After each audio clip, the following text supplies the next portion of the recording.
yəni bitkiçilikdən biz bura tütünçülüyü aid edə bilərik.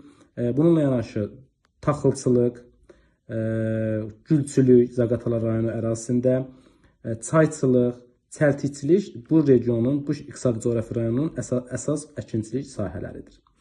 Və qeyd etdiyimiz kimi burada həm dağ, həm də düzən ərazilər olduğu üçün həm yazlıq, həm də payızlıq buğdaların əkini üçün şərait mövcuddur.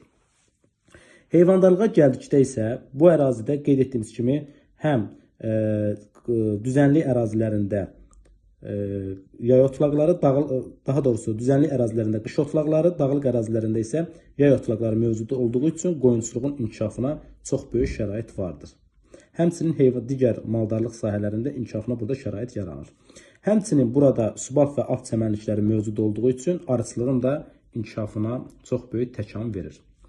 Deməli, bu ərazidə baramaçılıq da yaxşı inkişaf etmişdir. Ona görə də ipəkçilik də bu ərazinin əsas inkişaf sahələrindəndir. Xüsusən Şəki ərazisində ipəkçilik daha yaxşı inkişaf etmişdir.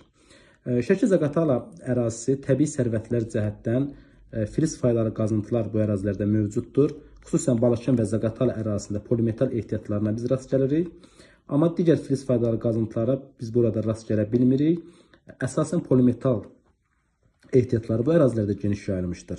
Bununla yanaşı həm də qeyri-filizlərdən isə tikinti materiallarına, qum, çınqıl və digər təbii sərvətlərə biz burada rast gələ bilərik.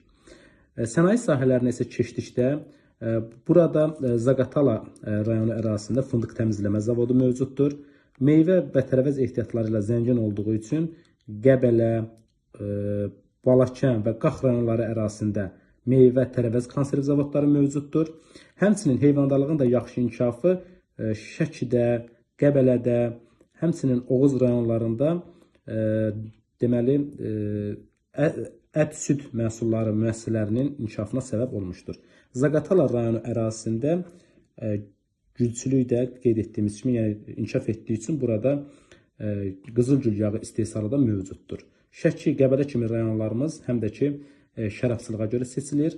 Şəki, Qəbələ, Balakən, Zaqatala kimi rayonlarımızda həm də tütün fermentləmə müəssisələrimiz də mövcuddur. Həmçinin ağac emalı da Şəki şəhəri ərazisində mövcuddur.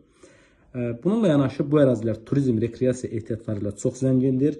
Xüsusilə Qəbələ, Şəki, Qax, bu kimi rayonlarımız xüsusilə seçilir ki, yəni turizmin inkişafı bu ərazilərdə çox yüksək səviyyədə inkişaf etmişdir. Bununla yanaşı bu iqtisadi coğrafi rayon ərazisindən Yevlax-Balakən dəmir yolu, həmçinin də avtomobil yolu keçir ki, bu da bu iqtisadi coğrafi rayonun inkişafına çox